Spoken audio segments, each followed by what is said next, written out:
Assalamualaikum warahmatullahi wabarakatuh. Kembali lagi di channel Sikula Fisika. Hari ini kita akan membahas salah satu materi di kelas 2 SMA pada bab fluida, yaitu tentang hukum Archimedes.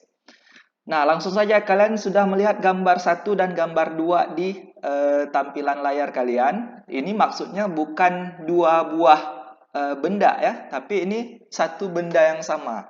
Sekarang jika ke dalam wadah yang besar itu telah berisi air penuh ya.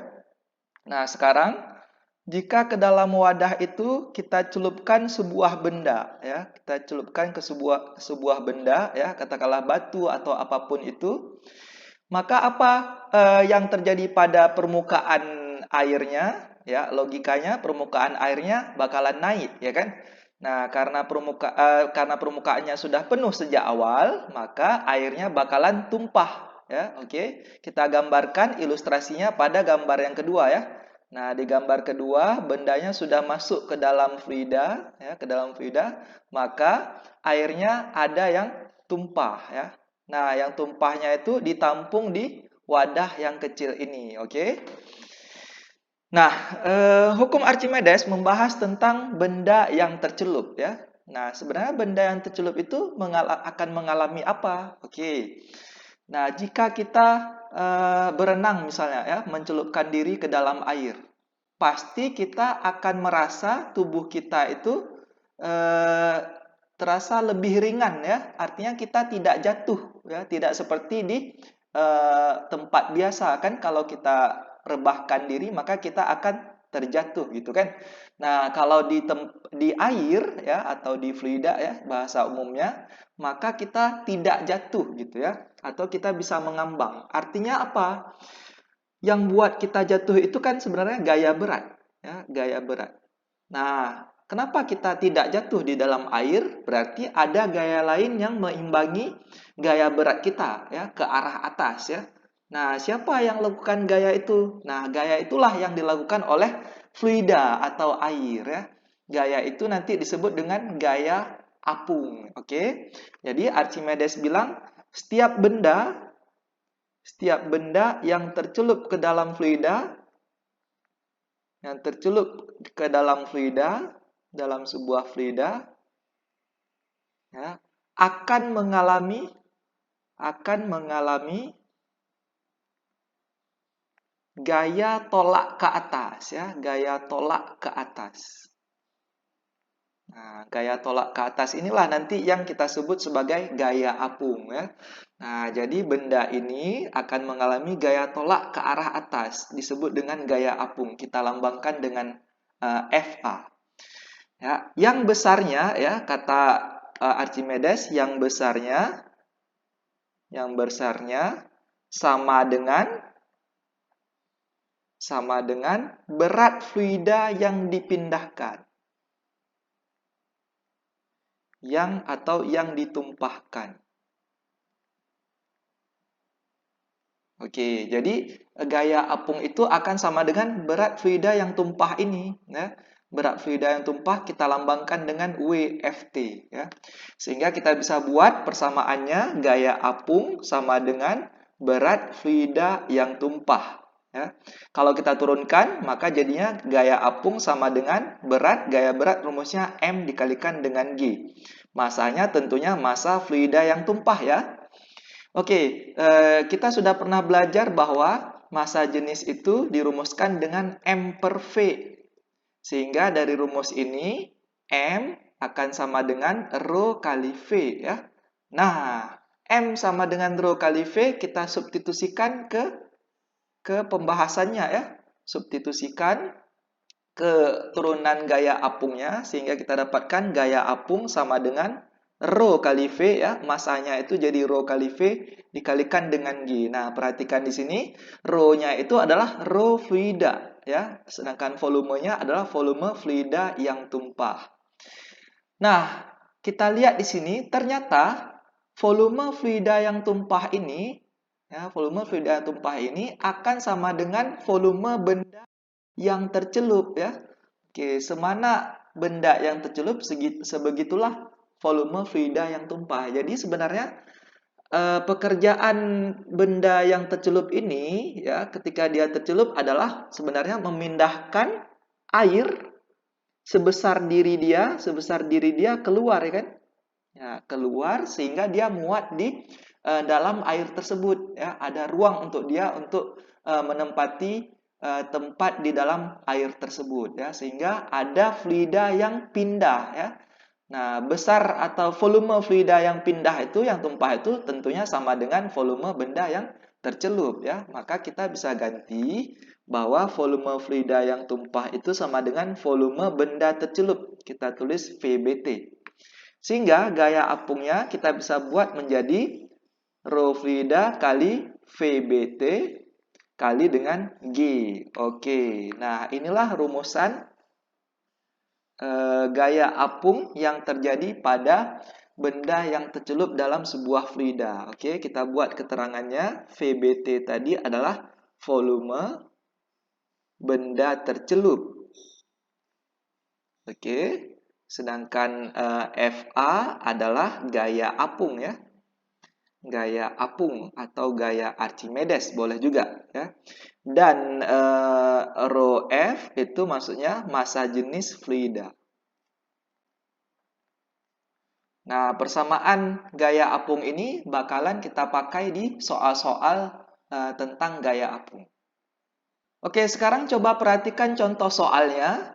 Sebuah balok mengapung di permukaan air dengan seperempat bagian bendanya, ya, seperempat bagian balok itu muncul di atas permukaan air. Oke, berarti ilustrasinya, ya, jika ini ada wadahnya, kemudian ada air, ya, ada airnya, ini airnya.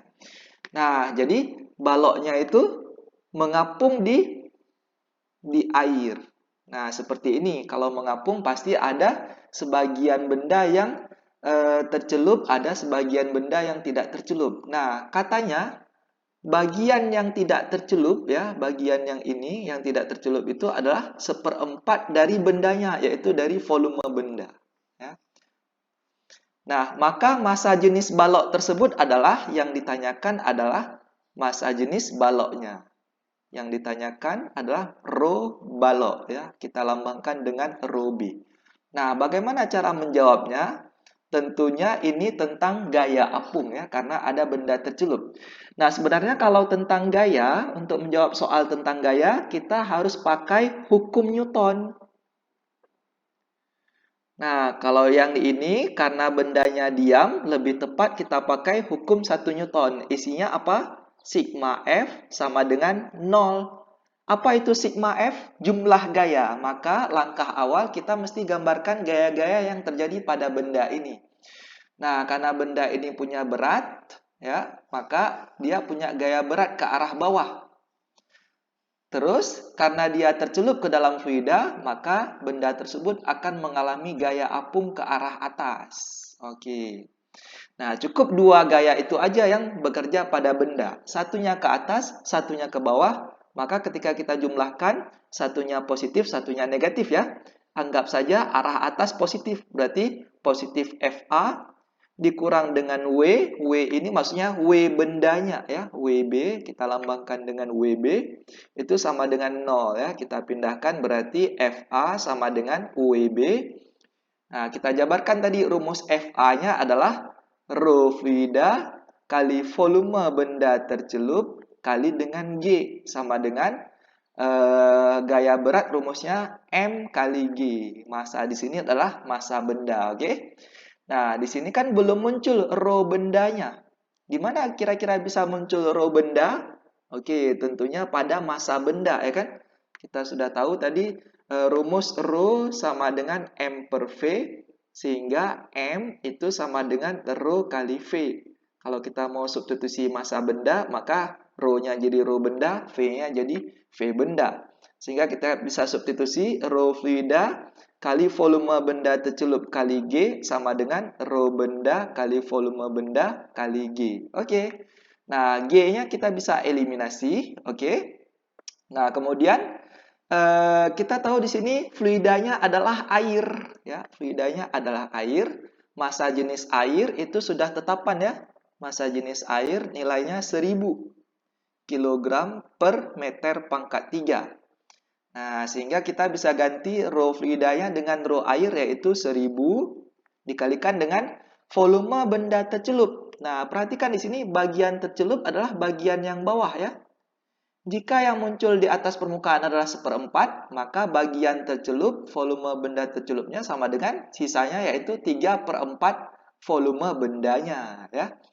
Oke, maka kita bisa substitusi volume benda tercelup adalah 3/4 volume benda, sama dengan rho benda kali volume benda. Nah, VB-nya kita bisa eliminasi, tinggallah rho bendanya adalah 3/4 kali 1000. 3/4 kali 1000 adalah 750 dalam satuan kilogram meter per meter pangkat 3. Oke, maka jawaban yang tepat adalah yang C.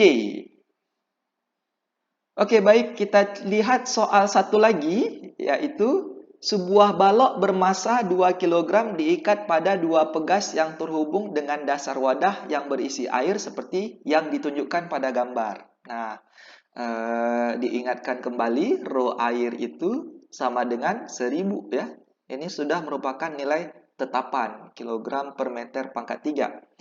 Nah, konstanta masing-masing pegasnya adalah 300. K-nya sama dengan 300. Oke. Dan volume baloknya sama dengan 29 kali 10 pangkat min 3. Satuannya sudah SI ya. Maka besar pertambahan panjang masing-masing pegasnya adalah, berarti yang ditanyakan adalah delta X-nya. Oke, nah di sini lagi-lagi kita akan bahas dia dengan menggunakan hukum Archimedes. Hukum Archimedes membahas tentang gaya apung. Nah, kalau tentang gaya, lagi-lagi kita bahasnya menggunakan hukum Newton. Ya, lebih tepatnya hukum 1 Newton. Mengapa kita gunakan hukum 1 Newton? Karena bendanya dalam kondisi diam. Ya. Sigma F sama dengan 0. Oke. Nah, untuk langkah awal kita mesti gambarkan terlebih dahulu gaya-gaya yang terjadi pada benda. Oke, karena bendanya punya massa, maka bendanya punya gaya berat, arahnya ke bawah, lambangnya W. Kemudian karena benda tercelup, maka benda akan mengalami gaya apung, arahnya ke atas. Nah, kemudian pegas-pegas ini melakukan gaya pegas terhadap benda, yaitu arahnya ke bawah ya. Jadi benda tertarik dengan gaya pegas ke arah bawah. Nah, sehingga ketika kita masukkan nilainya ke sigma F, jadinya gaya apung dikurang ya, karena ke arah bawah. Gaya berat benda dikurang dengan gaya pegas, itu sama dengan 0. Supaya lebih mudah pengerjaannya, kita pindahkan yang negatifnya ke semuanya ke kanan, jadinya positif ya. Tambah dengan gaya pegas. Oke, kita lanjutkan. Gaya apung, tadi sudah kita tulis rumusnya. Rho fluida kali volume benda tercelup kali dengan G sama dengan gaya berat benda, itu massa benda kali dengan G tambah gaya pegas, rumusnya adalah K kali delta X. Nah, karena K-nya di sini ada 2, pegasnya ada 2, maka K-nya itu kita pakai K total, oke? Nah, kita isilah nilai-nilainya. Rho fluidanya yaitu air adalah nilainya 1000 kali volume benda tercelup sama dengan volume bendanya ya. Mengapa? Karena bendanya tercelup semua. Jadi volume benda tercelupnya kita isi 29 kali 10 pangkat min 3 sama dengan volume benda ya. Percepatan gravitasi itu nilainya 10 sama dengan massa benda. Massa bendanya sudah diketahui yaitu 2 ya, massa benda. 2 dikalikan 10 ditambah dengan, oke, untuk K totalnya, karena dia rangkaiannya rangkaian paralel, maka K totalnya itu sama dengan K1 tambah K2 ya. Nah, kedua pegas itu konstantanya sama, berarti kita bisa buat 300 tambah 300 yaitu sama dengan 600. Oke, kita substitusi nilainya 600 dikalikan dengan delta X. Baik. Oke, 10 pangkat min 3 kita bisa eliminasi dengan 1000 ya, karena 1000 itu 10 pangkat 3. Maka di sini jadinya 290 sama dengan 20 tambah 600 kali delta X. Maka 600 delta X itu sama dengan, 270 ya. Dapat dari 290 kurang 20. Nah, sehingga delta X-nya kita bisa tulis jadinya 270 per dengan 600. Baik. Nah, nolnya kita bisa eliminasi. Oke, langkah awal kita bisa sama-sama bagi 3 ya, terlebih dahulu jadinya 9 per 20 ya. Sehingga jadinya itu diperoleh 0,45 meter ya, atau sama dengan 45 cm. Maka jawaban yang tepat dari soal ini adalah yang C ya, 45 cm. Baik, mudah-mudahan kalian paham dengan penjelasan ini ya. Jangan lupa klik tombol like dan tombol subscribe-nya ya. Kalau kalian masih ada pertanyaan silakan komen di kolom komentar. Baik, dukung terus channel ini agar bisa terus memproduksi konten-konten yang bisa membantu pelajaran fisika kalian di sekolah. Baik, terima kasih.